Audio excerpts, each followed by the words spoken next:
Hola, buenas tardes a todos. Es la segunda sección del diplomado Quehaceres. Es la primera en la cual tenemos un invitado, que en este caso es Julio García Murillo, que es curador, fue coordinador hasta hace muy poco de las salas de exposición del Centro Cultural Tlatelolco y ahora es coordinador del campus expandido en el MUAC, en la Ciudad de México. Pues yo les agradezco mucho pues, haber venido y también a los que no están inscritos en el curso, les recuerdo que los miércoles las sesiones son abiertas, así que pues absolutamente es bienvenidos, porque sí, superamos el cupo, pero pues por acá podemos vernos y seguir la plática. Así que pues cuando quieras, Julio, muchas gracias. Gracias, Nina. Buenas tardes. Buenas tardes. Y una disculpa por la tardanza. Como decía, vengo corriendo desde Ciudad Universitaria y sí me tocó peor de lo que pensaba.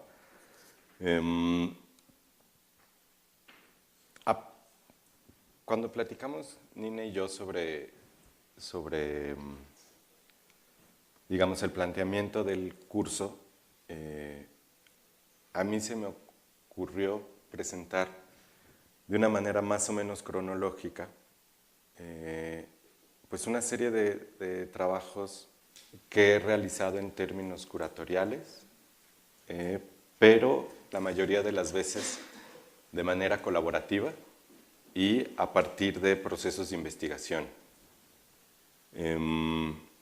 Entonces, vamos a ir pasando como imágenes y les voy a ir contando como las formas de trabajo.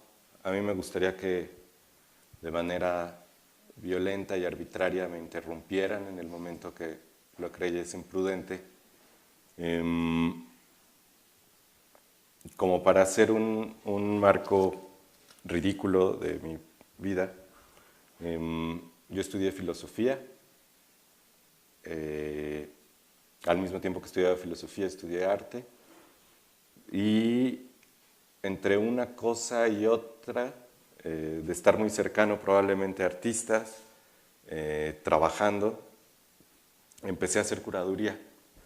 Y entonces, lo que quiero presentar hoy es no tanto el trabajo que he desarrollado en el Centro Cultural Tlatelolco, que ahí fue por 5 años, o el presente, que tiene que ver más con desarrollar programas académicos, sino más bien procesos un poco raros en donde la historia tiene un lugar importante y probablemente lo raro pueda ser la forma de acercarse a ella. Voy a empezar con un proyecto del 2011, creo que ya pasaron muchos años. En 2011, una de mis preocupaciones particulares al afrontar qué significa poner cosas en un espacio que ya está socialmente reconocido, en el sentido de que ya se le da valor a las cosas para pensarlas como obras de arte. A lo que voy es qué significa poner cosas en el espacio. Una de las primeras formas en las que me ha interesado articular la relación con la teoría es, de alguna manera, plantear que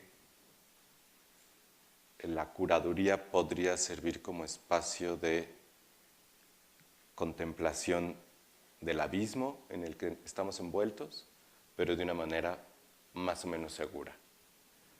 Y esto es una cita allá por los años 30, en Frankfurt se juntaron una serie de filósofos y sociólogos que fundaron el Instituto de Investigaciones Sociales, que poco a poco serían reconocidos como la Escuela de Frankfurt. Ellos en los años 30 estaban tomando una serie de perspectivas críticas frente al marxismo, y prácticamente reconocían el espacio de producción teórica como el lugar de resistencia. ¿Esto qué significa? que no veían, o más bien que reconocían que la única práctica posible de la teoría era su propio pensamiento y no su aplicación en el mundo real. En esos años existía, los filósofos que trabajaron en esta escuela, la mayoría de ellos judíos, eran Theodor Adorno, Horkheimer, Marcuse, Habermas, que ya después hizo un poco ridículo, pero todos ellos sí se plantearon simplemente estudiar y que ese acto significaba generar una crítica a su tiempo. En esos mismos años había otro filósofo que se llamaba Georgi Lukács y los atacó fervorosamente. Decía que cómo se les podía ocurrir esta serie de niños mimados, estar pensando en un lugar muy cómodo, los abismos de la historia, en un mundo en el que ya se parecían avecinar toda una serie de desastres mundiales. Y entonces dijo, ustedes parece que viven en un gran hotel lleno de lujos, lleno de cuartos en donde cómodamente pueden contemplar todos los problemas del mundo contemporáneo. Y les dijo, ustedes viven en el gran hotel abismo. Esta es una forma como de recuperar un poquito el lugar desde el que probablemente me ha interesado desarrollar la práctica curatorial. ¿Esto qué significa? En pensar dos veces antes de imaginar que puede tener una implicación real en la comunidad, sino más bien que uno de los primeros trabajos tiene que ser como el trabajo de investigación y a ver si sucede algo. Entonces, bueno, en 2010, y voy a hablar de puros proyectos colectivos, que no son lo único que me interesa, pero creo que podíamos empezar desde ahí hoy. En 2010, junto con un artista colombiano de nombre Andrés Jurado, y empezamos a trabajar bajo los seudónimos de El Mal Salvaje y la Sociedad de los Perros. Hicimos una exhibición en el Distrito Federal y casi de manera inmediata nos invitan a Bogotá, a la Facultad de Artes de la ASAP, de la Academia Superior de Bellas Artes, que está en el centro de Bogotá y que es un lugar muy rodeado de procesos de pauperización histórica muy fuertes, muy cerca del Cartucho, que es como el espacio fuerte donde se distribuyen drogas, muy cerca de mercados de pulgas también relativamente peligrosos, y en medio de eso está la vieja Academia de Artes. Esta es una de las pocas escuelas públicas que hay en Bogotá dedicadas al arte, aparte de la Universidad Nacional, y entonces decidimos hacer una exhibición con los estudiantes de arte. Pero la manera en la que lo planteamos fue hacer un seminario y que después del seminario pudieran imaginariamente salir las obras. Al seminario le pusimos de nombre Animal, Animal, Animal, y prácticamente lo que trabajábamos eran temas de algo que en el 2010 estaba muy de moda, que se llamaba necropolítica. Propiamente una teoría o una lectura de un filósofo sudafricano de nombre Achille Mbembe, que planteaba que justamente el mundo contemporáneo lo que está construyendo son administraciones constantes de la muerte. Eso desde, digamos, como política externa, pero también en la forma en la que nos pensamos a nosotros mismos. Y probablemente esté siendo como muy teórico y no les esté mostrando nada más que un póster, pero tal vez eso fue lo que sintieron los estudiantes de manera autocrítica en retrospectiva. Finalmente, decidimos ponerle al proyecto Gran Enciclopedia Sémila. No sé si la palabra sémila les es familiar. Digamos, es mula, o ¿cómo podríamos inventar una enciclopedia de las mulas? Y propiamente trabajar el proyecto de la indigencia en esa zona. Pero de nuevo, sin salirnos de la práctica artística o sin considerar la participación como una forma de producción artística. La manera en la que pensamos que íbamos a disponer esto espacialmente fue a partir de una rara lógica de gabinete de curiosidades. Oscurecimos completamente el espacio. Nos gastamos todo el presupuesto que nos dio la universidad en comprar muebles viejos, en rentarlos,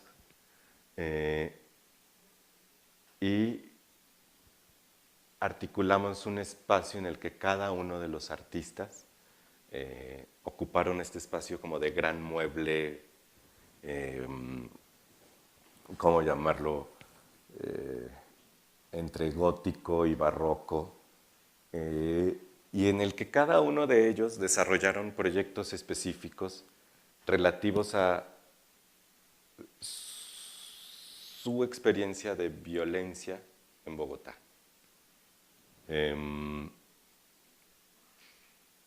Por ejemplo, ahí vemos como los huesos de un perro, que propiamente era el perro desenterrado de uno de los artistas que volvió a armar completamente. De frente, o sea, al interior de los gabinetes podíamos ver videos, nos recibía una especie de gran rompecabezas que se fueron robando a lo largo de toda la muestra. Pero propiamente ¿qué significa plantear un proyecto de exposición? Una serie de lecturas, trabajar juntos una serie de problemas y a partir de esos generar producciones nuevas o desviar sus propios trabajos. Entonces, bueno, lo voy a presentar así para que sea un poquito más rápido. A lo largo de la exposición hicimos cosas raras con público, como darle visitas guiadas a animales, a una cabra, y sí teníamos como esta lógica un poco rara de pues empezar a plantear o recorrer problemas de la ciudad sin referirlos directamente. Esto lo estoy insistiendo mucho porque terriblemente me di cuenta de esto al juntar varios proyectos, que aunque fueran colectivos, sí aludían a algo que en la práctica artística se conoce como la autonomía del arte. No sé si han escuchado este término o a qué se refiere propiamente. ¿Cómo? No entendí bien. Tú dices, empezaron por un seminario y ¿cómo fue entonces? Trabajamos en seminario como por 3 meses. Primero hicimos una convocatoria, luego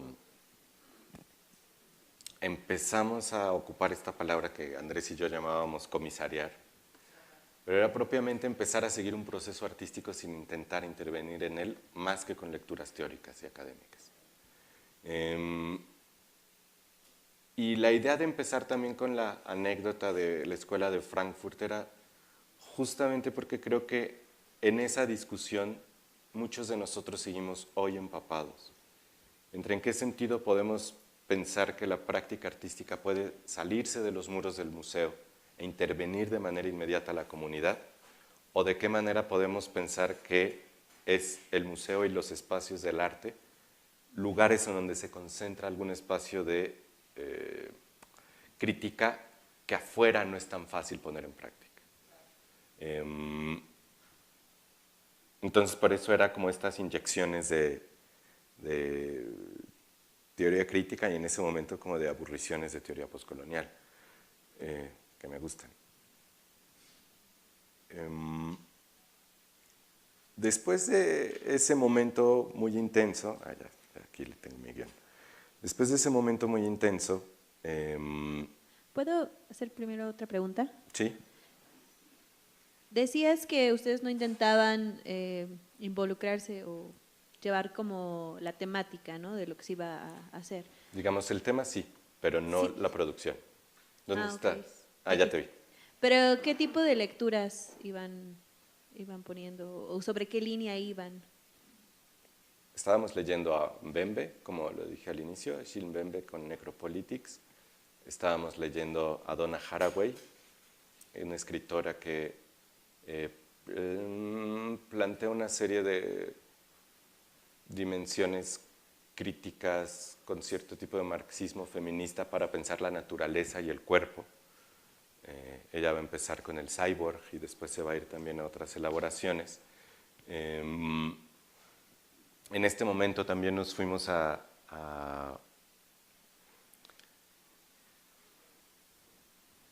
más bien, lo que sucedía con estas lecturas era una lógica casi de clase de maestros en escuela de arte, en donde hacíamos una serie de preguntas, pero las ligábamos o intentábamos que las presentaran a partir de sus producciones previas. Entonces, al momento de nosotros trabajar con ellos el espacio de exhibición, nos encontramos con una gran sala blanca. En ese momento pensábamos que lo más radical era negarla, pero con una tradición que la antecedía mucho.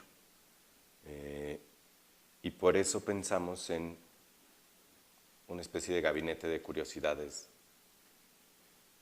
aventado en una galería de Bogotá. La mayoría de los muebles que rentamos eran pues prácticamente como de la posguerra, muebles como de oficinas abandonados, libreros viejos. Entonces también planteaban un acomodo de la exposición, digamos, con soportes relativamente recientes. ¿Te contesté algo? Sí, ¿puedes repetir el nombre de la autora? Donna Haraway. Donna. Les voy a contar, y el siguiente proyecto es completamente diferente. A mí me toca estudiar en la UNAM mi posgrado en estudios curatoriales. Y me toca hacer justamente como la primera maestría, la primera generación de esa maestría. Ahorita aparentemente ya van en la quinta.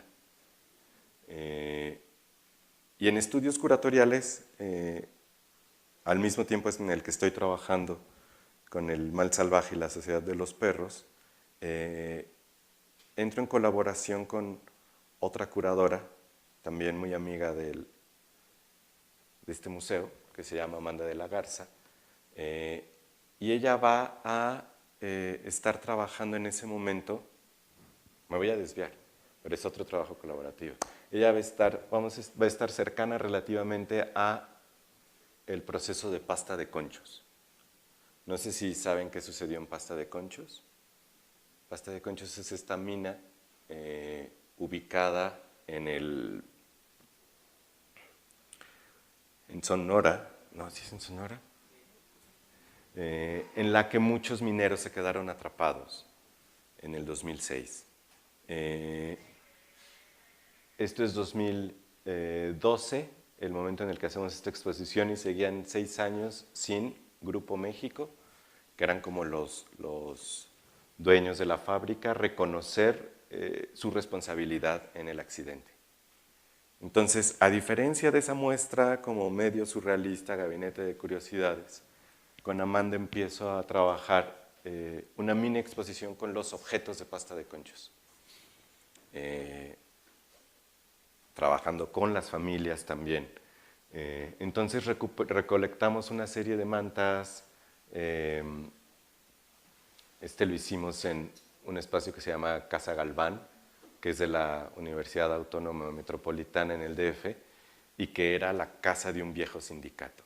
Entonces era como también ubicar el problema en un lugar en el que se hablaba de eso. Eso implicaba que el montaje fuera extremadamente aburrido en este sentido, que no podíamos intervenir los muros y que tampoco el espacio tenía suficiente dinero. Pero aquí más bien la lógica era cómo hacer aparecer estos objetos en otro contexto.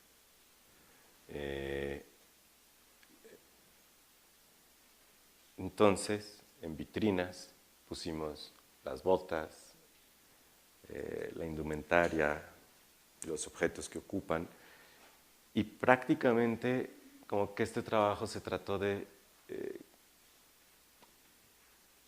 generar información sobre un proceso del que no se hablaba tanto en los medios. Al mismo tiempo hubieron algunos artistas que intervinieron la exhibición, pero aquí nos interesaba, casi opuesto al proyecto anterior, imaginar qué significa poner estos objetos en un espacio de exhibición. Objetos que no son artísticos, pero a los que no queríamos poner como en un diorama, sino más bien como lo que ya parecían ser, objetos de museo de algo a lo que nadie le había puesto atención. Entonces, entre esa experiencia y la anterior, en conversaciones con Andrés, en conversaciones con Amanda, nos llega la oportunidad de trabajar otro proceso en Bogotá. Entonces, esta vez sí decidimos como tomar un poquito más conciencia de ciertos errores que tuvimos, creo, en la exhibición anterior.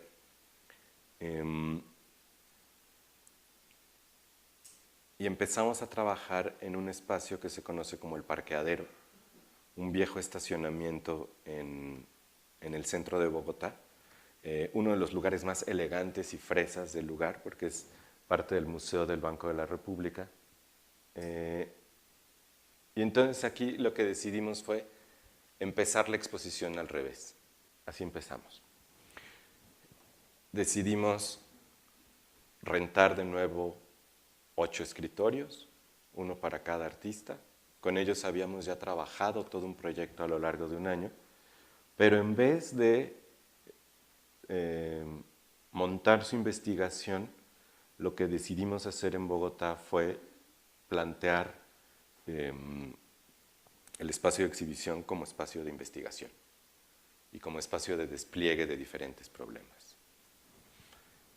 Esto era una cita a una obra realizada por unos artistas mexicanos llamados Grupo Proceso Pentágono, que en 1973 les dan el Palacio de Bellas Artes para hacer una exposición y le empiezan con un escritorio y una serie de conversaciones.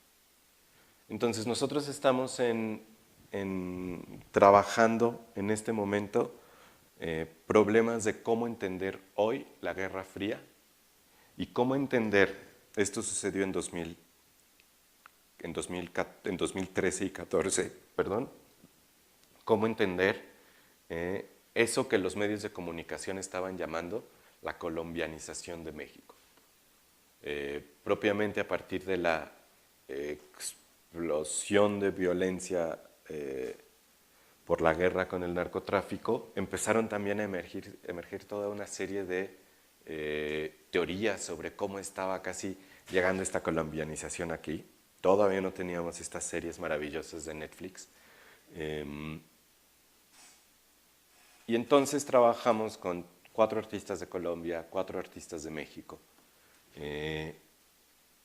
Nos dan el apoyo para hacer la muestra y cada uno ya con proyectos más o menos armados empieza a construir el espacio.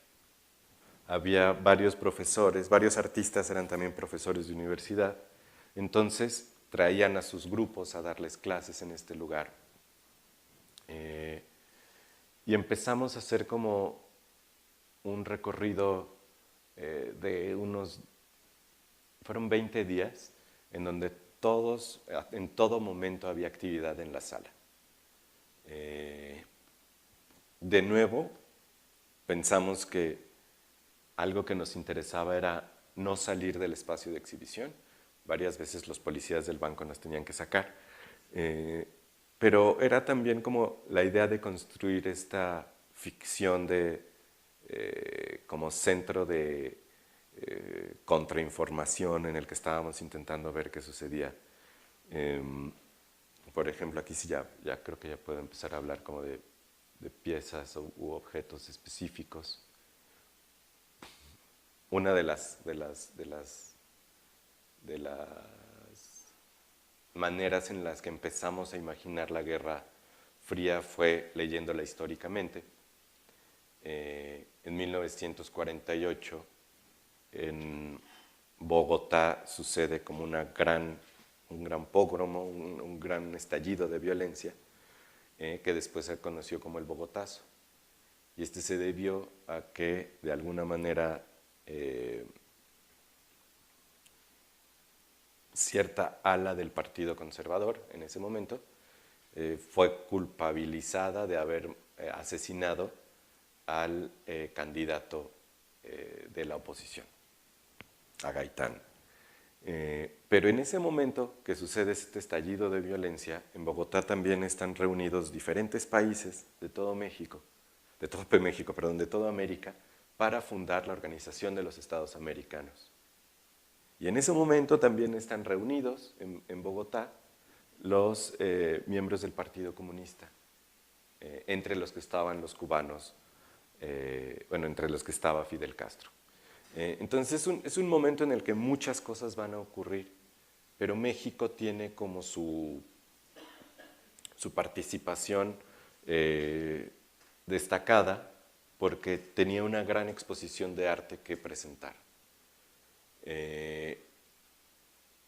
Se habían llevado a Diego, a Orozco, digamos a Rivera, Siqueiros y Orozco, pero la oficina del Ministerio de Comunicaciones donde iba a ser montada empezó a incendiarse también.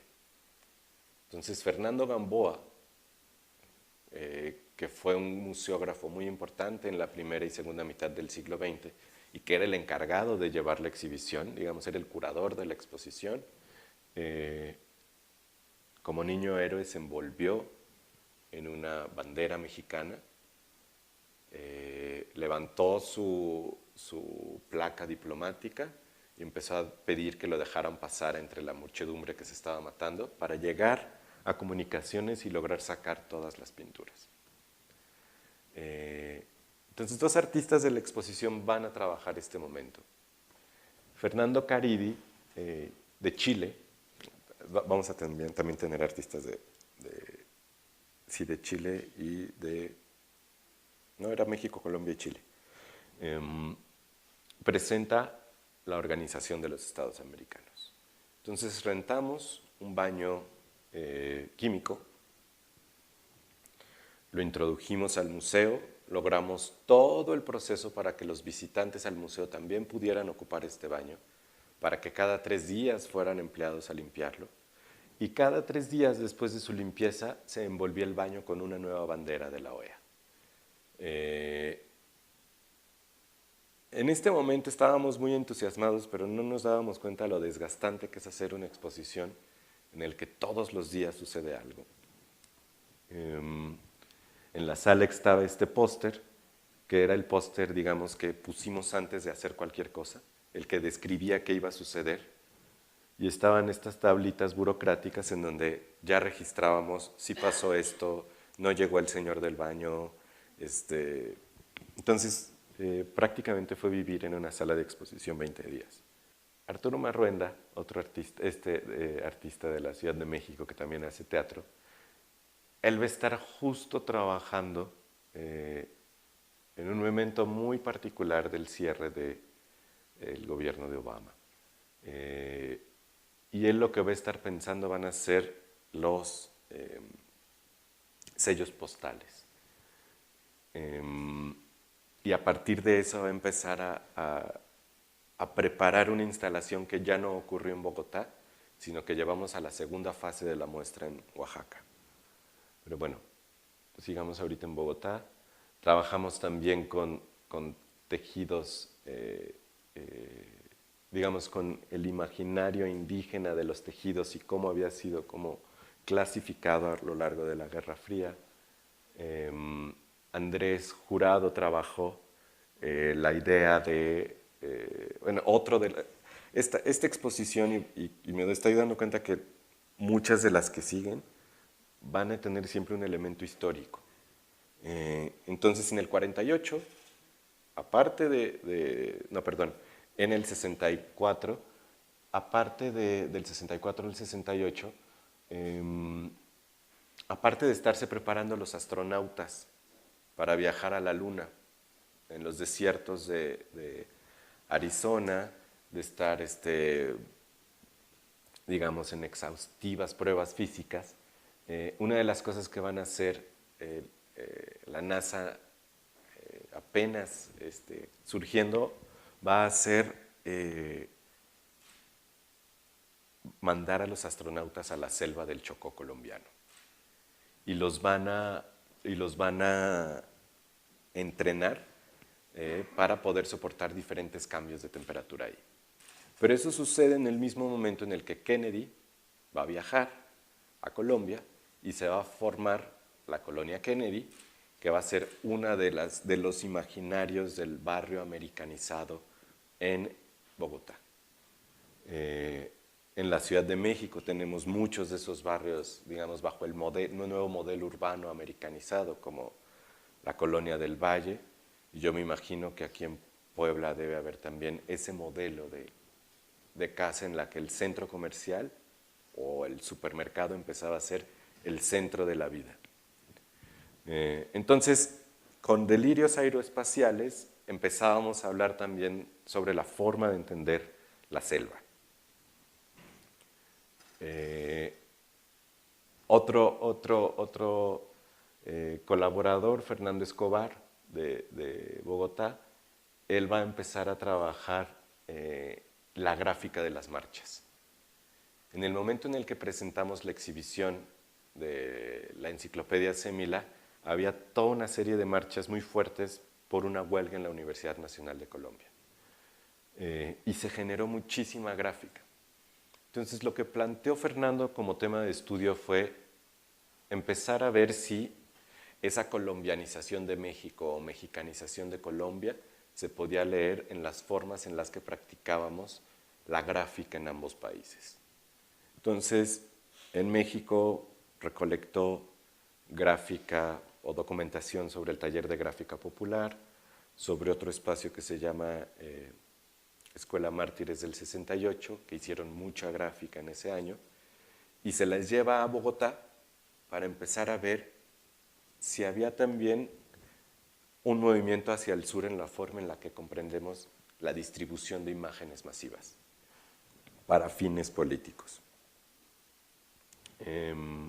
Bueno, aquí se ve otra tomita de cómo empezó apenas Arturo.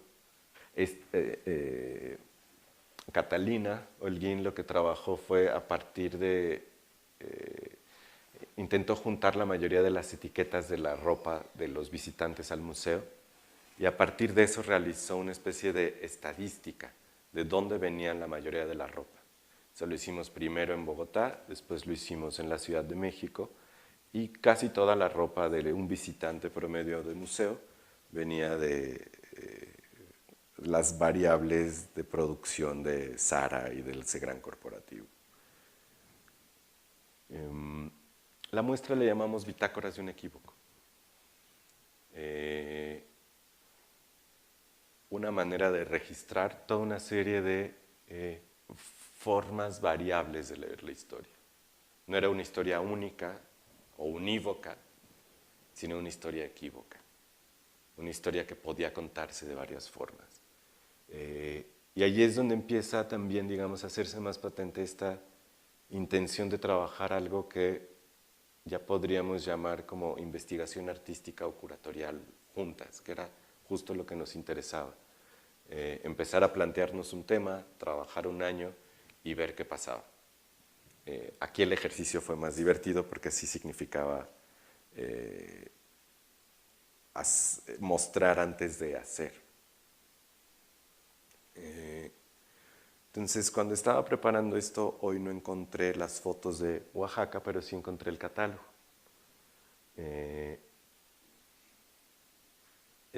esta exposición la pudimos hacer por las becas millonarias del cierre de campaña de Calderón, que yo creo que repartieron como unos 15 millones a diferentes proyectos artísticos y metías una beca rápido y nosotros alcanzamos a meter. Pero eran extremadamente estrictos en la forma de representación de los logos. Entonces decidimos, en vez de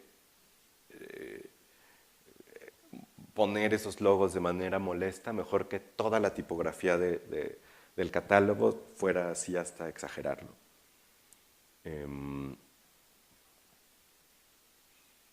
Esto es Bogotá y esto va a ser en Colombia. Nos vamos a un espacio que se llama Estación Cero, en Pueblo Nuevo, digamos, uno de los pueblos que ya forman parte de la mancha conurbada de Oaxaca, y nos metimos ahí de nuevo 20 días. Y ese momento probablemente fue el más divertido de la exhibición, no solo por la comida y la bebida, sino, o cómo decirlo, es que se hicieron parte de la exhibición. No estábamos metidos en el centro de Bogotá, sino estábamos en un pueblo, bueno, en una parte de Oaxaca, pero muy periférica, en la que podíamos empezar a trabajar de alguna manera o a generar cierto tipo de intercambios. Pero bueno, por ejemplo, en Oaxaca sí generamos una serie de canciones con los mineros del Progreso, que era una de las bandas. Se unieron varios artistas también a la exposición, ya de Guatemala y de Estados Unidos y de Oaxaca también, como que ya empezaron a entrar. Y uno de los primeros actos fue estar en el Museo de los Pintores Oaxaqueños en el centro de Oaxaca para hacer la conferencia de prensa, y con una serie de cajas de transporte de obra, cantar el corrido que le cantaron a Gamboa cuando regresó a México después de su heroico salvamiento del arte mexicano. Y bueno, como que la exposición ya empezó a ser extremadamente variable. Esta es la segunda fase. Esta, por ejemplo, es el mapa de Catalina de, digamos, los lugares. Aquí estaba el mapa al inicio y aquí ya está el mapa más avanzado. Los lugares por donde pasa la ropa que compramos. Y con eso, después, ya estando en Oaxaca, generamos un textil. Una cosa que sí teníamos muy clara era que todos los proyectos tenían que ser pagados. O sea, cualquier tipo de colaboración inmediata con los productores que decidiéramos trabajar, tenían que tener un intercambio económico claro, directo y digno. De alguna manera también planteando ese espacio medio de, ¿cómo decirlo?, a veces de privilegio urbano que muchos artistas explotan al viajar a comunidades, o que nosotros mismos al trabajar con colegas pensamos que todo es en buena onda. La instalación de Andrés fue muy más performática y más de investigaciones. Hicimos una charla sobre los desechos espaciales, que es un tema, la basura, o sea, qué basura se está generando en el espacio, o también pues, procesos de ciencia ficción, actos ahí medio indigenistas, espaciales, y más bien en Oaxaca trabajamos como una gran instalación que se podía ver desde arriba, ¿no? Y así con cada una de las expos, la posibilidad de viajar a algún lugar, investigar ahí, viajar a otro lugar, investigar ahí, hizo que ya mostráramos todo de manera completa, una muestra 3 años después, pero a lo largo de su proceso. Entonces, 2014 Bogotá, 2014 Bogotá, 2014 Oaxaca y 2015 Ciudad de México, ya con un catálogo y ya como objetos muy de galería, que también era algo que nos interesaba, no llevar de manera absoluta a la comunidad, al espacio. Es el momento también en el que hay muchas discusiones en México sobre la Compañía de Luz y Fuerza y su extinción. Y Óscar Farfán, este artista, justo trabajaba en las hidroeléctricas que estaban siendo abandonadas al dejar de trabajar con Luz y Fuerza. Entonces, obviamente este como cruce político atravesaba absolutamente todas las obras, pero creemos que también atravesaba la forma de producción. Laura trabajaba y venía trabajando desde hace tiempo, Laura Valencia, con procesos con víctimas de procesos de violencia, pero entonces en Bogotá generó una serie de talleres que luego reprodujimos en Oaxaca y que pues sí tenían otra lógica de producción, ¿no? La de reunir y diagramar procesos un tanto más dramáticos. Es la de Fernando, que él también transformó su producción de México, de Colombia a México, más bien de Bogotá a Oaxaca.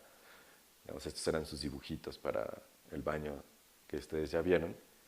De esto ya no me acordaba, claro, sacamos los baños también. O más que sacar los baños, veíamos un baño en una construcción y le poníamos rápidamente la bandera. Pero en Oaxaca transformó completamente su forma de trabajo y más bien hizo una especie de taller de sonido. Él decía, aparte de objetos, la sala de exhibición la podemos inundar de, digamos, ondas sonoras. Y eso pensarlo también como un acto, pues como de intervención del espacio. Entonces con él mostramos diferentes proyectos. Él también en la sección de Oaxaca, en vez de producir, más bien hace el taller e invita a otros artistas para mostrar en su espacio. Eloísa Mora trabaja de manera extremadamente aguda el caso de Fernando Gamboa, las pinturas que viajaron, daba caminatas por donde había recorrido Gamboa, generó toda una serie de documentación para ya realizar el proceso de tocar el corrido y también hicimos cerámica negra, cerámica de barro negro. Esto obviamente lo logró una beca que hizo que generáramos nuestro espacio utópico de investigación. No podía salir tantas cosas de manera automática. Fernando Escobar, que es el que trabajaba los carteles ya para Oaxaca, hace una serie de carteles nuevos. Un cartel sobre cómo hacer un cartel, pero también la palabra cartel, ¿no? De pensar cómo había circulado esa palabra y cómo se había transformado en nuestra forma de entender el narcotráfico. Entonces estaba carteles impresión offset, cómo hacerlos, y había otro, que está por aquí, unos grandotes que decían solo ASO, que puso en diferentes marchas para ver qué ponían y como que provocábamos ahí poner el Bogotazo o poner otras cosas. Y este otro, ¿no? De llegaron los carteles. Al momento en el que Calderón hace su gesto presidencial como artístico de poner el No More Weapons cerca de la frontera. Entonces, bueno, estos carteles empezaban a estar en muchos lugares porque Fernando Escobar, como Fernando Caridi, como Andrés, eran artistas que su práctica la desarrollan mucho en la universidad. En el 2016, bueno, en ese momento ya no estoy trabajando con ellos, muchos de ellos siguen siendo mis amigos, pero empiezo a trabajar con otro grupo, igual super nerd, le pusimos los Jacuzzis, grupo de estudios subcríticos, como colectivo, y le pusimos así porque realmente nos conocimos en un jacuzzi todos. eh, fuimos invitados a trabajar a un seminario académico en Cuernavaca, desarrollado por la Tallera de Siqueiros. Y después de los seminarios teníamos que leer y nos encontramos un jacuzzi y ahí empezamos a hacer nuestras lecturas. Lo interesante fue que logramos trabajar un año cada miércoles leyendo distintos textos. Y entonces decidimos trabajar con un teórico peruano que se llamó Juan Hacha, digamos, estudiar un poco de su producción crítica. Y a partir de ese estudio, aquí están los núcleos de la expo, a partir de ese estudio, el Museo de Arte Moderno nos invita a hacer una revisión de su colección. Entonces aquí la lógica fue completamente diferente a la de las exhibiciones anteriores. El grupo ahí sí tenía muy claro como cierto tipo de lógicas de trabajo en contraposición con las instituciones, pero al momento en el que nos invitan a hacer una revisión de la colección del Museo de Arte Moderno, pues entonces decidimos hacerla a partir del fantasma de Juan Hacha. Y entonces desarrollamos una muestra con diferentes núcleos, quisiera, ¿cómo decirlo? Planteamos una revisión de la colección que presentaba obras de las que Juan Hacha había hablado. Juan Hacha fue, no sé si todos han escuchado o han escuchado alguna vez su nombre, fue un crítico peruano-mexicano. Él nace en 1916 y forma parte de alguna manera de cierta élite intelectual peruana porque logra hacer sus estudios de química en Alemania. Pero si hacemos cuentas, le va a tocar la Alemania nazi. Entonces él regresa a Perú y empieza a trabajar en Lima en una compañía farmacéutica multinacional. Cuentan que era un hombre extremadamente obsesivo y meticuloso con su organización de tiempo. Entonces lograba acabar su trabajo de un día en las primeras 4 horas y las que sigue se encerraba en su oficina como si trabajara y leía historia del arte. Esto lo hizo por muchos años. Seguía siendo una persona extremadamente eficiente en la compañía, entonces nadie se daba cuenta. Tampoco podía avanzar mucho más. Y en los años 60, él empieza a consumir mucha literatura de lo que hoy llamaríamos estudios culturales, o sí, contracultura, los marxismos que venían ya heredados de la Escuela de Frankfurt. Renuncia a su trabajo y empieza a dedicarse de lleno a la crítica de arte.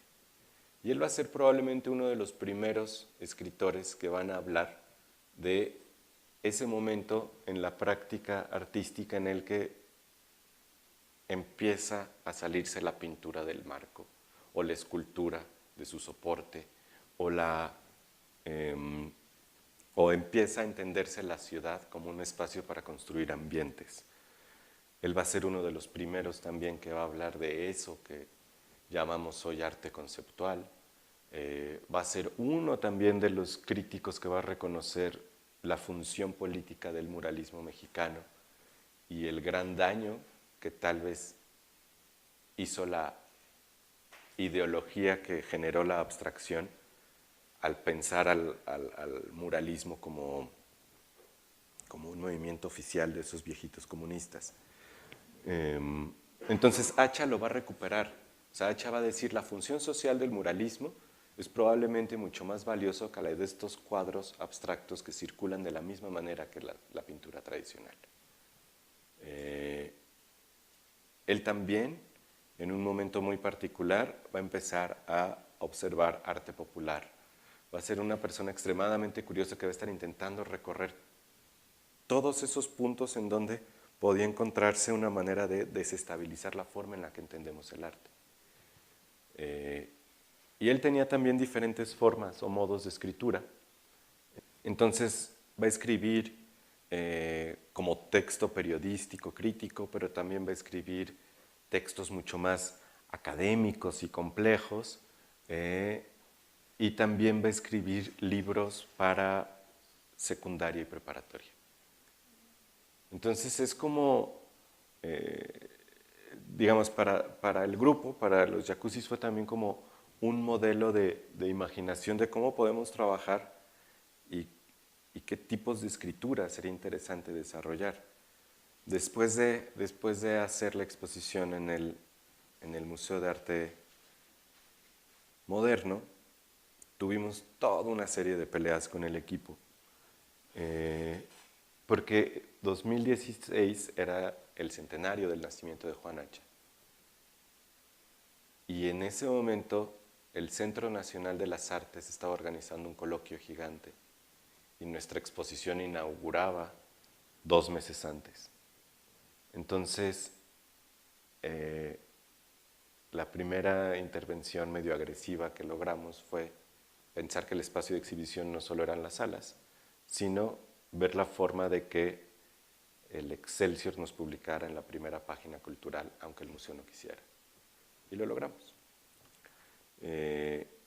Luego también logramos que nos invitaran a ese coloquio internacional, en donde hablamos de la exposición como un éxito magnífico, de públicos y de audiencia crítica. Y bueno, era tan asistido como el Museo de Arte Moderno, pero también tan vacío como todos nuestros museos. Y entonces en ese momento empezamos a trabajar ya digamos con una lógica más o menos establecida de grupo. En el grupo, es importante decir, había artistas, curadores, historiadores del arte, periodistas, y cada uno iba tomando una labor concreta. Los que habíamos estudiado, los que habíamos hecho más curaduría, nos tocaba como escribir cierto tipo de textos. A los artistas y a los periodistas les tocaban otro tipo de textos, la organización. Entonces nos repartimos cosas y ya estamos a punto de sacar el libro de Juan Hacha. Pero en ese momento también empezamos a trabajar a uno de los amigos de Hacha, que es Melquiades Herrera. Melquiades Herrera fue un artista nacido en el norte de la Ciudad de México y que su obra es posiblemente una de las joyas perdidas de la corona imperial mexicana. Porque Melquiades va a ser profesor toda su vida de la Escuela Nacional de Artes Plásticas y de Escuela de Diseño del Instituto Nacional de Bellas Artes. Entonces, desde esa forma de entender la práctica visual, va a generar una de las colecciones más completas o más llenas, más delirantes de chácharas. Y así es como a nosotros nos venden la exposición o la posibilidad de hacerlo. Pues ahí están las chácharas de Melquiades, a ver qué pueden hacer con ellas. Pero las chácharas de Melquiades empezamos a lo mejor les voy a mostrar un secreto. Cuando estamos investigando los objetos de Melquiades, digamos, ahí tengo que hacer como un paréntesis más o menos largo. Melquiades va a morir sin herederos y va a tener en su casa probablemente unas 20 cajas de archivo de textos que eran de sus investigaciones, de sus clases, y probablemente otras 20 cajas, porque él las guardaba en cajas, de sus objetos coleccionados. Entonces, él muere en el año 2000 y cuando, a lo mejor podrían circular este librito por ahí, y cuando los objetos llegan al museo, llegan después de una larga negociación llegan al Museo Universitario de Arte Contemporáneo, al MUAC, llegan después de una larga negociación con la familia, pero prácticamente porque la familia ya quería tirarlas a la basura. Eran cajas podridas con un montón de chácharas de los años 80 y 90. Así lo veía la familia. Y así creo que lo verían todas las familias de artistas. Pero cuando llegan al museo empiezan a ser todas restauradas. Y una de las cosas que nosotros empezamos a hacer fue abrir las cajas y a fotografiar absolutamente todo lo que veíamos en esas cajas. Por ejemplo, en una caja nos encontrábamos trenecitos, más trenecitos, estos objetos raros como de Rubik, juegos mentales, de estas cosas con las que se dibujan como mantras raros ahí. Un buito, o sea, era de repente, y lentes, Rubik. Entonces, lo que empezamos a ver fue, estos están hermosos, estos focos de sal y pimienta. Empezamos a investigar más el trabajo de Melquiades y él tenía una teoría que era la del cuchillo de fantomas. Creo que todos conocemos a fantomas o un poquito de fantomas. O sea, Batman es un bebé junto a fantomas. Él decía, fantomas tiene un cuchillo de doble filo. Y ese cuchillo de doble filo es el que yo ocupo para comprar todos mis objetos. Por un lado, tiene que estar el filo de la estética. Y por otro lado, tiene que estar el filo de la función. Entonces, cuando empezamos a hacer un orden muy arbitrario de sus objetos, casi fue de, a ver, vamos a juntar todos los lentes. Vamos a juntar todos los objetos como de juegos mentales. Cuando estamos haciendo ese orden, nos damos cuenta de dos cosas. Que todos sus objetos son cuchillos de fantomas. O sea, esto es un juego, pero también es el David. No, perdone, sí. No. Es el pensador de Rodin. Y así va sucediendo con cada uno de los objetos. O sea, esto es como unos lentes pulsera. Y aparte de eso empezamos a encontrar muchos juegos. Entonces, lo que no era fantomas era juego mental. Este no puede salir bien, pero es como un holograma.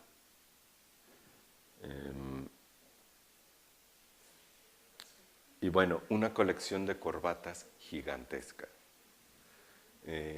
Nosotros solo pudimos mostrar como 300 en la exposición, pero era un tipo que coleccionaba muchísimas corbatas.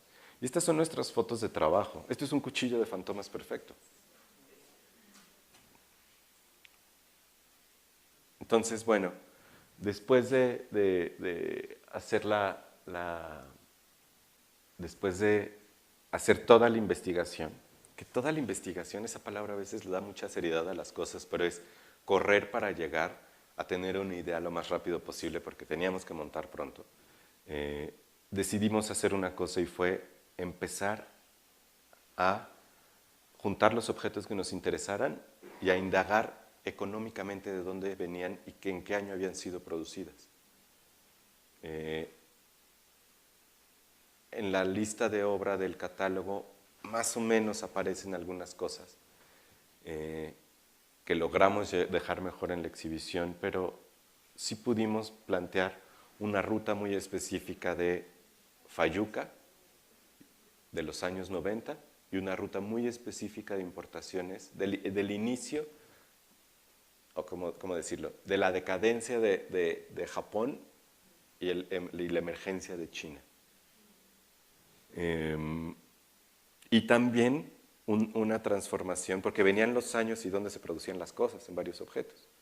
Una baja de objetos producidos en Estados Unidos. Este es el momento que le toca vivir a Melquiades Herrera. O sea, la transformación de un modelo económico a otro y la transformación de una forma de hacer arte a otra. Entonces la exhibición lo hicimos como una gran tienda gabinete, en donde, por ejemplo, en esta y ahorita estoy tomando de YouTube porque el museo no me dio las fotos, pero dividimos la exposición en varios núcleos. Uno de ellos, el más arbitrario, porque ese sí fue una decisión curatorial, lo llamamos Operación Coca-Cola, y justo fue reunir todas las Coca-Colas, cuchillos de fantomas que tenía Melquiades. O sea, esta Coca-Cola gigante, que yo creo que debe de ser de este tamaño, las bolsas de Coca-Cola. Esto era como un cinturón así de militar que tenía como granadas Coca-Cola.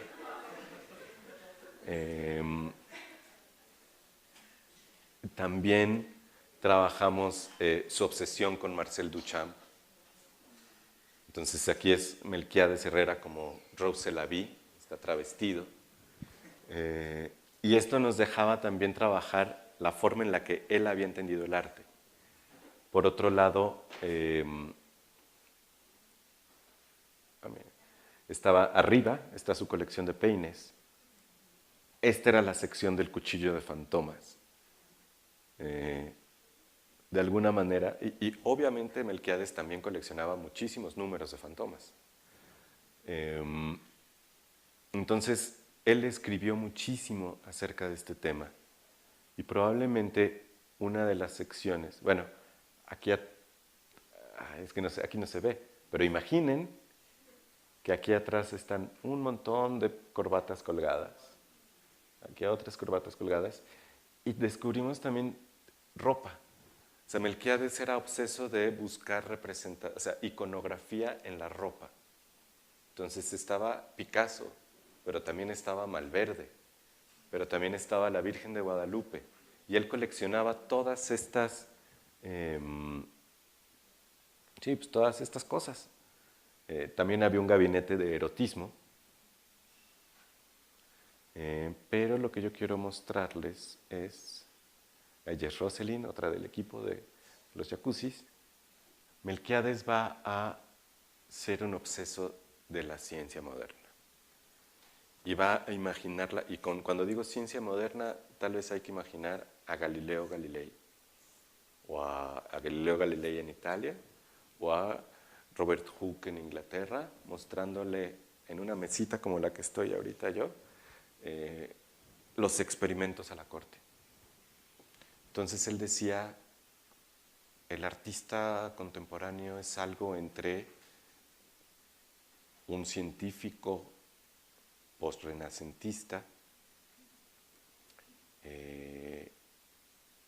y un merolico.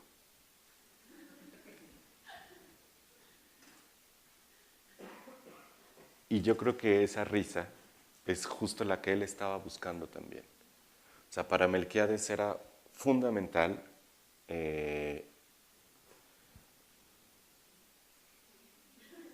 plantear ¿cómo decirlo? Plantear la inserción de la cultura popular en la producción contemporánea. Entonces, bueno, su colección de plumas, o su colección de playeras de seda de la Virgen y de Malverde. Bueno, estos son dos niños abrazándose en el MOAC. Pero bueno, en esta sección pusimos solo un fragmento de Melquiades como escritor. Melquiades, o sea, cuando acabó la muestra, creo que lo que más sufrimos fue no presentar más de sus textos. Ya habían publicado un gran libro 2 años antes, pero cuando nos volvimos a meter empezamos a ver textos sobre teorías de matemáticas, textos sobre teorías del teatro, textos y sus programas académicos con juegos y formas de dar una clase de arte. Uno de los cuentos más famosos que cuentan sus alumnos, una de las clases más famosas que cuentan sus alumnos es que para un día es como si Nina entrara ahorita al auditorio, con un gis y empezara a rayar toda la pared. Se subiera aquí, rayara la pantalla, se bajara por allá, se subiera y se fuera. Ustedes esperan una hora que regrese Nina a darles la clase y ya no regresó. Y Melquiades se va y salen del salón y la raya sigue por toda la escuela, ¿no? Ya nadie lo siguió, porque también era un maestro un poco chiflado. Pero esa fue la forma de... Llega a la clase siguiente y dicen, bueno, ahora sí vamos a hacer teoría de la línea. Y empieza a trabajar el tema. Entonces, bueno, Melquiades es un tema que no se acaba. Estos fueron algunos de los gestos también que hacíamos en la exhibición. Era una exposición que tenía que ser mucho de vitrina. Entonces, de repente había partes del montaje en donde Daniel o Israel, que son dos artistas, trabajaban con un montaje como más obra, y el museo nos dejó hacer eso.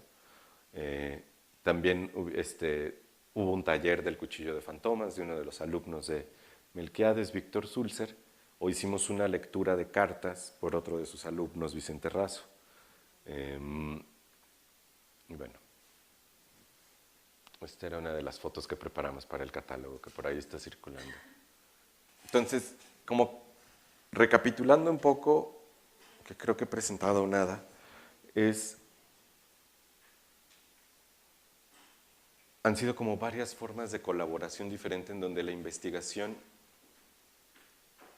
opera también de ciertas formas, como un elemento clave de la expo. Entonces, ahora quiero presentarles una exposición que sigue en curso. Hace 2 años, una amiga, la artista que se llama Nina Höcht de Austria, me invita a empezar una serie de conversaciones. Invita a otro artista que se llama Vicente Razo, a otro artista que se llama José Arnaud Bello, invitamos a un escritor que se llama Luis Felipe Fabre, y a una compañía de teatro experimental que se llama Las Lagartijas Tiradas al Sol. Y empezamos a platicar la posibilidad de una exposición que hablara de las relaciones México-Austria. Y era en un ámbito económico muy particular. 2017 fue el año México-Austria, o diplomático y todo. Y la Universidad de Viena, pues a partir de la Universidad de Viena habíamos logrado la invitación. Nos habían prometido euros y todo. Entonces, Nina y yo trabajamos una propuesta, vamos a presentarlo a la agregada cultural y nos peleamos con ella.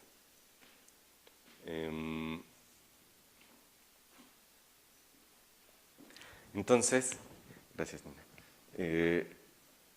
Nos peleamos con ella porque estábamos ya hablando de la posibilidad de mostrar la exposición también en la Ciudad de México, en el Museo de la Cancillería, y queríamos eso tan oficial también. O sea, era como el año México-Austria, entonces teníamos que ser también muy elegantes.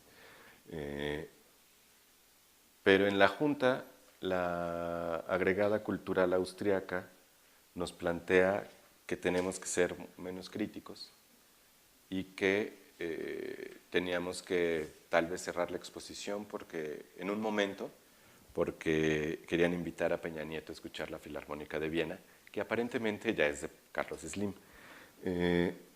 Entonces decimos que no nos interesa para nada estar en ese marco, pero de inmediato le escribimos a la Universidad de Viena. Y ellos deciden entrar también en tensiones con los austriacos en Austria y seguimos el proyecto adelante. Cada uno de los artistas va a empezar a investigar diferentes personajes. Ahorita se los voy a enseñar. Diferentes personajes. Pues aquí están. Voy a saltar eso y ahorita les cuento esa historia.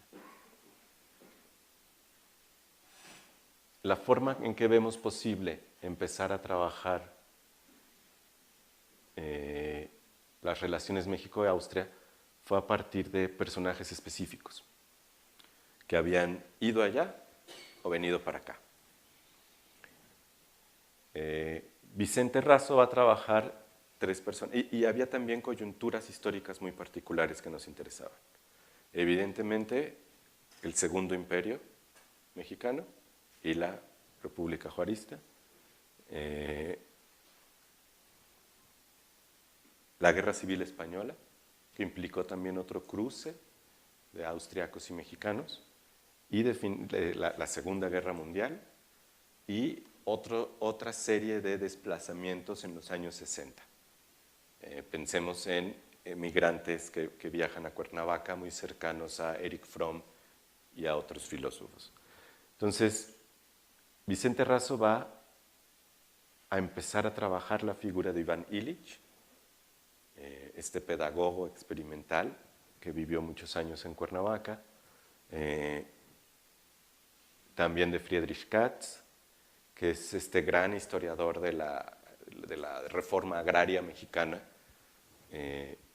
muy paradójico y muy fascinante. Él lo mismo va a escribir un gran libro sobre Lázaro Cárdenas, pero también va a ser el asesor agrario de Carlos Salinas de Gortari. Y él va a fundar toda una escuela económica desde la Universidad de Chicago. Pero Friedrich Katz, en su momento agrario, fue maestro de Carlota Botey, que era la mamá del artista, de Vicente, que era exiliada española, y que en su archivo, que en el archivo de Carlota, Vicente empieza a encontrar toda una serie de correspondencias y notas de vida, o sea, notas relativas a una relación entre Katz y Carlota profesional.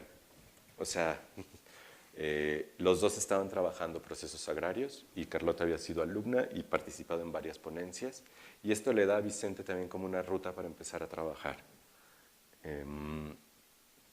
José Arnaud Bello trabaja a Ruth Lechuga, que es una exiliada de la Segunda Guerra Mundial, hacia México, pero es también una de las inventoras de cómo entendemos hoy el arte popular. La colección de objetos de Ruth Lechuga y su archivo está hoy en el Museo Franz Mayer, y José es arquitecto de formación, y su trabajo lo estaba pensando mucho en estas dimensiones, ¿no? Como de exploración de lo popular. Por otro lado, Nina Höcht trabajaba el momento como previo, o sea, es como de los primeros viajeros austríacos a México. Uno de ellos fue Waldeck, uno de los primeros ilustradores de Yucatán. Tony Mayer, un tío de ella perdido, que se perdió en México, pero era como muy nefasto, o sea, medio explotador, raro. El señor Ferdinando Maximiliano. Theobert Mahler, que fue otro dibujante y arquitecto que también estaba obsesionado con lo maya. Y Robert Weidlaner, un etnógrafo que empezaría a trabajar, ¿cómo decirlo?, los estudios de ellos. Entonces, Nina ahorita les voy a exponer las piezas, ¿no? Pero ahorita Nina está trabajando eso, está explorando esos artistas. Sofía Hinojosa empieza a trabajar a Greven Huller, que fue otro de los que llegan a México con Maximiliano y deciden quedarse, ya no quieren regresar. Las lagartijas tiradas al sol van a trabajar con Isidro Fabela, pues sí, muy conocido por haber sido la persona que no reconoce la anexión de Austria a la Alemania nazi. Luis Felipe Fabre va a trabajar el problema de la traducción y de la escritura con Ernst Jandl, un poeta austriaco, Ingeborg Bachmann, y aquí ya es Luis Felipe, entonces él iba a meter algo externo y pone a Damaris Calderón, que es cubana. Pero él está jugando justamente traducciones no solo de lengua, sino cómo la lengua también plantea cuestiones culturales, ¿no?, y políticas. perdón, Fabre va a trabajar a todos ellos, incluido a Fabela, y Gilberto Bosques va a ser trabajado por las lagartijas tiradas al sol. Y también ellas van a trabajar como justo toda una crítica a Gilberto Bosques contemporánea, por Lilian B. Lieberman, y digamos ya personas vivas. Y por último, pues claro que uno de los fantasmas era Benito Juárez.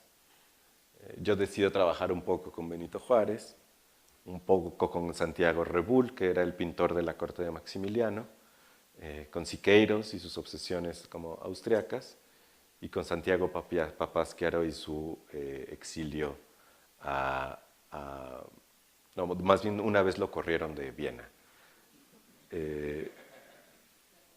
Vamos a trabajar también a Cárdenas, a Paul Mooney, y ahorita les voy a hablar de Paul Mooney, a Carlota, a René Darnoncourt. Digamos, lo que hizo esta exposición como particular es que, aunque Nina Hurt y yo fuimos curadores, cada quien se fue a donde quiso, y luego medio regresamos y fue como de a ver qué tenemos.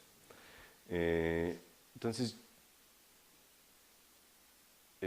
los artistas hicieron obras, los escritores textos, yo escribí un texto y hubieron videos, cosas, pero uno de nuestros puntos de partida ya con la investigación fue esto, que es algo que está en YouTube y que vale la pena ver.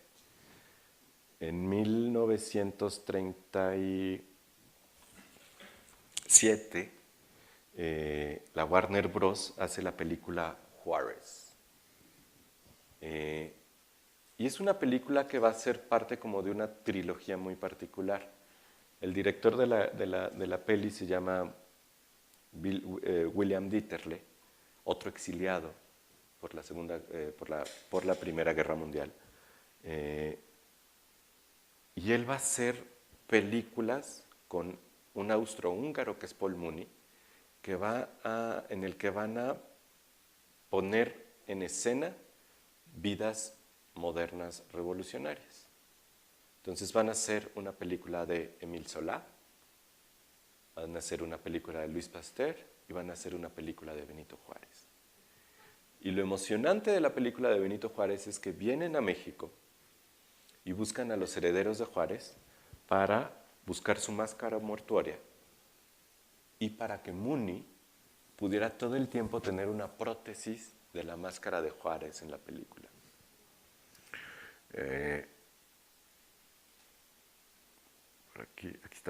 Aquí está Mooney en el lecho de Maximiliano, ¿no?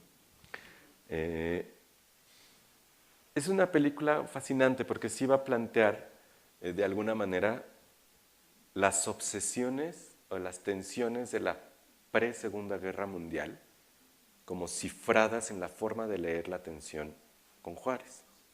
Porque justamente lo que van a plantear va a ser una disputa entre Francia y Estados Unidos en los personajes de Napoleón III y Abraham Lincoln, en el que Maximiliano y Juárez parecerían ser solo títeres de un problema mayor.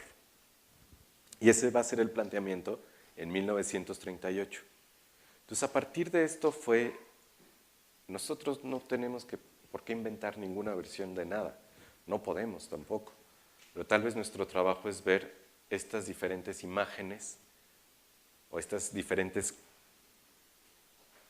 formas en las que se han construido narrativas históricas. Ahora sí les voy a mostrar la exhibición. Finalmente, después de nuestra discusión con los austriacos oficiales y nuestro apoyo y nuestro trabajo específico con la exposición, con la investigación, conseguimos una beca para efectivamente seguir investigando, y vamos a encontrar este libro increíble del Taller de Gráfica Popular, como Vidas de Héroes Patrios. Pero lo que yo les quiero enseñar es esto, y el cartel de la exposición. Entonces, finalmente lo que ya, perdón, Lo que ya logramos es sí exhibir a finales del año pasado, en noviembre, en la Casa de México en Austria, una pequeña muestra de la investigación. Y en este momento sí, o sea, sí nos dimos cuenta que trabajar 2 años en lo mismo nos había ayudado muchísimo a plantear que una cosa era lo que habíamos estado excavando, los ejercicios que habíamos elaborado, y otro, la solución concreta que teníamos que dar en la sala. Entonces, dividimos la exposición como en 4 partes.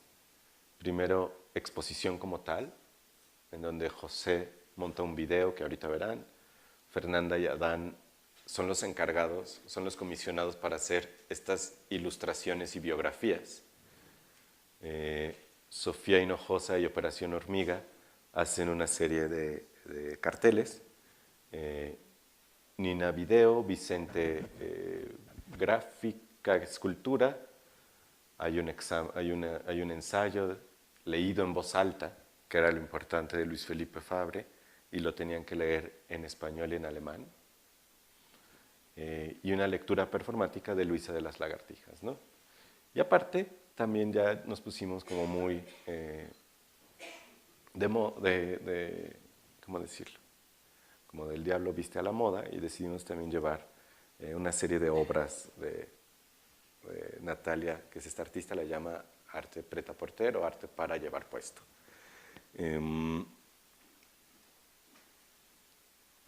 La exhibición la acabamos de presentar ahorita ya como conferencia en Soma, este lugar que está en la Ciudad de México, y justamente ahorita estamos planteando presentarla en un lugar de la Ciudad de México y en otro lugar de Sinaloa. Si digo los lugares, se va a quemar, entonces no lo voy a decir. Pero el espacio era extremadamente chiquito y ahí más bien sí votamos por, vamos a hacer un cubo blanco normal, ¿no? Un cubo blanco genérico, donde pueda haber silloncitos, donde te sientas para ver la película de 2 horas, producida perfectamente, y que aparte tenía al ladito sus biografías, ¿no? Entonces tú leías como era muy nerd, tú leías el texto de la exhibición y aparte estaban las biografías de esos personajes que eran aludidos en las obras. Hicimos también, como decía, la línea de ropa del derecho ajeno. Es un video donde hablamos del patrocinio que nos dio Jumex, hablando de la piña.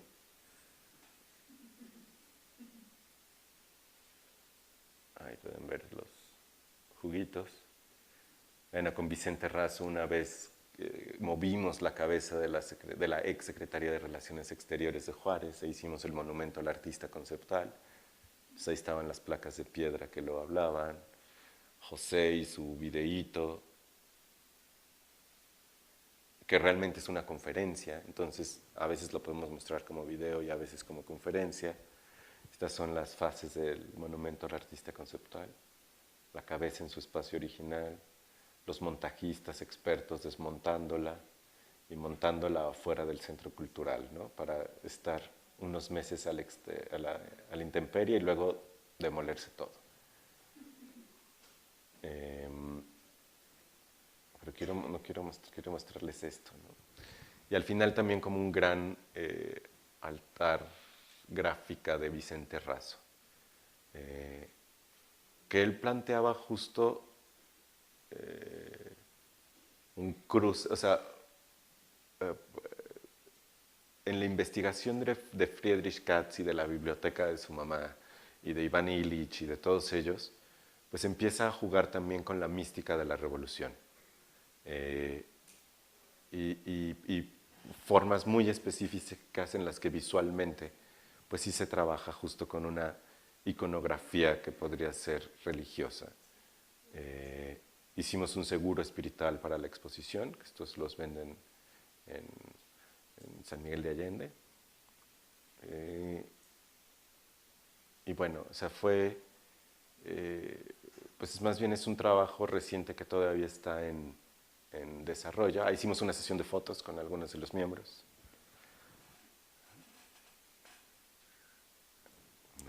una vez desaparezco yo, entonces ya no lo voy a poner, pero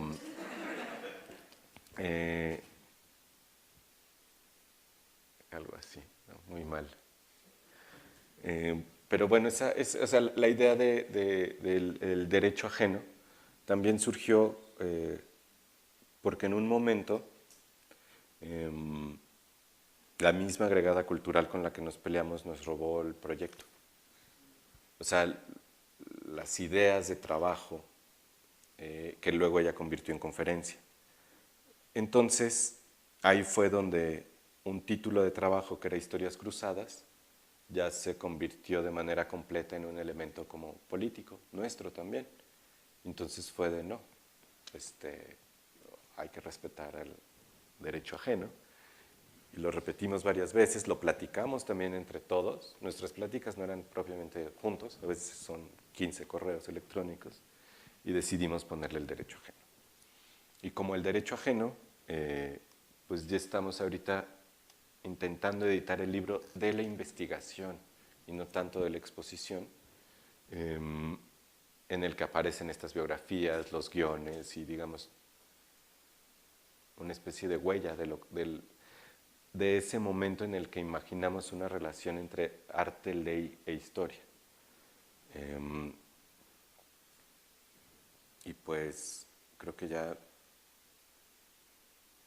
aquí estaría bien cerrar y no sé si tengan algún comentario o pregunta o jitomatazo.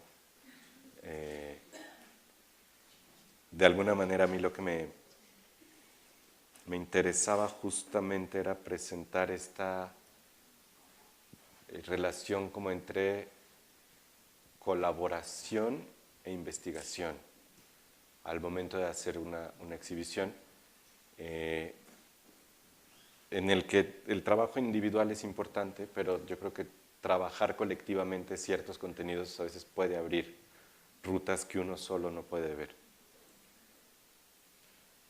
Hola, sí, más o menos por ahí va mi pregunta. ¿Cuánto tiempo tardan en terminar una curaduría así?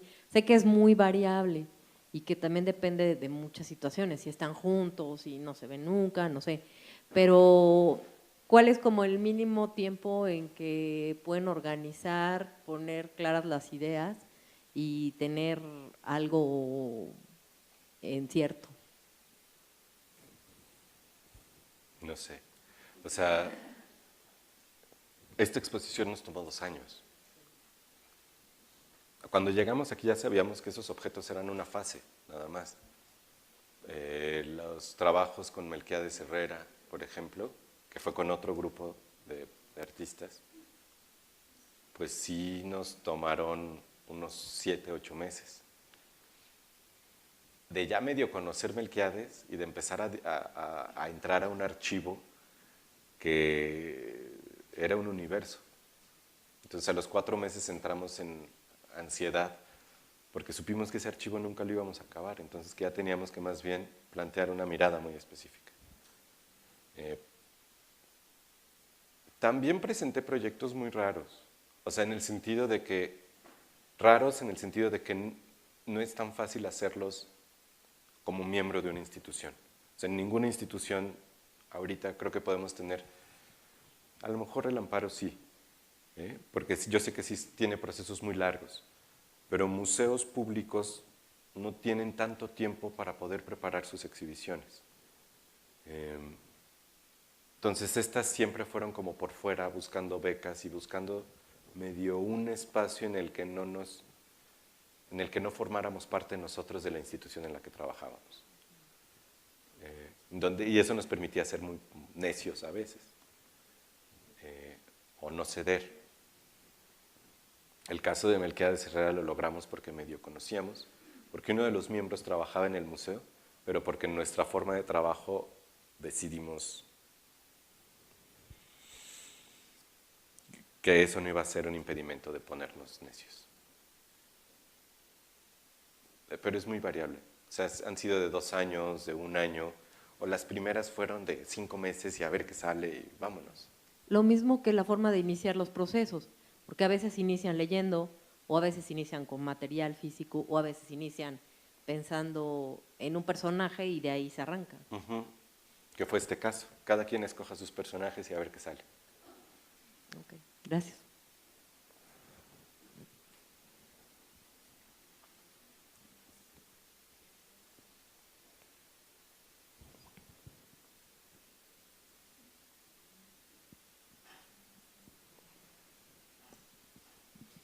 Yo te quería hacer una pregunta como más general sobre la línea de trabajo y los proyectos que nos mostraste, ¿no?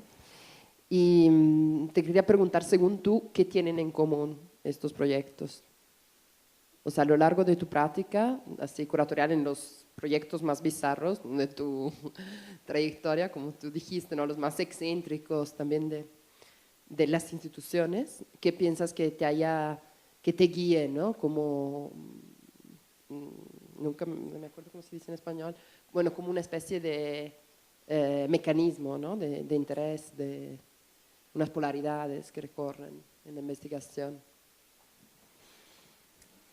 A lo mejor, y es porque ahorita estoy leyendo un libro de eso, pero a lo mejor no tiene nada que ver, pero yo creo que la relación entre historia y teoría.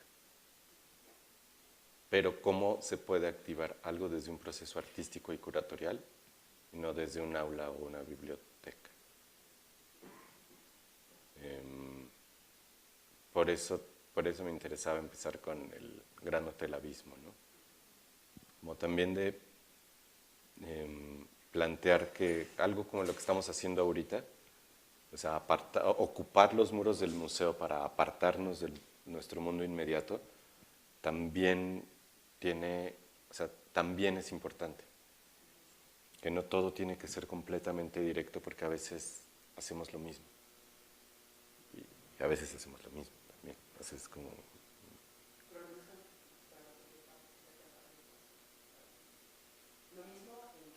Sentido. O sea, como dispositivo de mediación. Ajá. O sea, como... Ahorita creo que los aparatos de los museos nos están comiendo mucho en términos de la evaluación de los procesos participativos y comunitarios.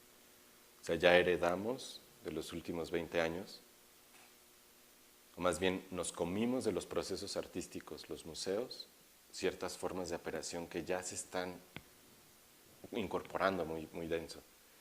Y entonces ya no, o sea, ya es el museo el que está actuando de manera participativa y comunitaria.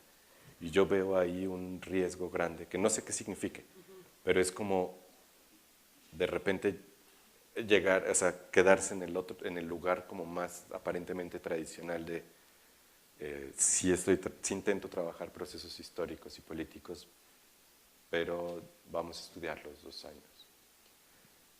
O sea, y no significa que por otro lado no podamos ser activistas, pero como de este lado es diferente, no sé. Por lo que yo entiendo, ¿no? Yo pienso que por lo que nos presentaste hay un tipo de proyecto en el cual tú usas también las ficciones, ¿no? Y en general la abstracción también, como tú dices, en esta relación entre historia y teoría. Y la ficción, sí. Que es una forma, ¿no? de resistencia poética, quizás, ¿no? Como tú dices, afuera o sea, también cubicarse dentro de una institución a veces como una forma de observar de forma distinta, ¿no? O de forma imaginativa, quizás, como una forma de especulación a secas, quizás, Ajá, que tal también vez es como forma de necesaria. especulación. Yo creo que es eso, Va. pero no sé, vamos a ver qué pasa. No, pues a mí me interesó mucho. ¿Hay alguna pregunta que mientras tanto surgió? No. ¿Habían visto este Benito Juárez? Es un Benito Juárez como de 20 metros de altura. Está en Querétaro, en el Cerro de las Campanas. Díaz Ordaz mandó poner este Juárez gigante en 1967. Ahí queríamos hacer un toquín, pero a ver si se lo...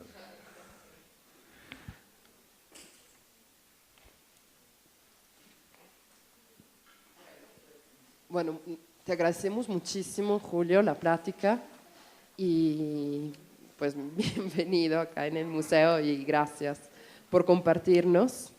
¿Hay una pregunta? Perdón. Ah, ok, porque había levantado la mano. Pues hay una pregunta. Llegó la pregunta, espera.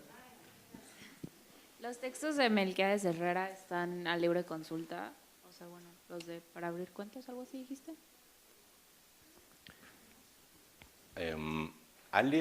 Editorial Alias editó un libro gordito de muchos textos de Melquiades. Si te interesara saber más de él, pues sí es necesario ir al archivo del museo, del MOAC, pero que es de acceso libre.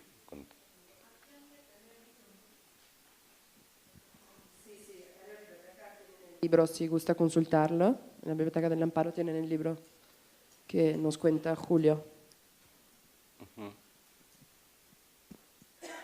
Y vean sus videos en YouTube,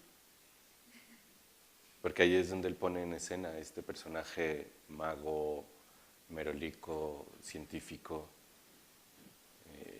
Y ahorita yo creo que después de la exposición estuvo muy bien porque empezaron a salir muchas cosas. Acaban de hacer un documental, uno de sus amigos, sobre él. Entonces, bajen los videos antes de que los borren porque quieran ganar dinero. Ajá. Ok, muchas gracias. Entonces, Gracias. Julio y todos.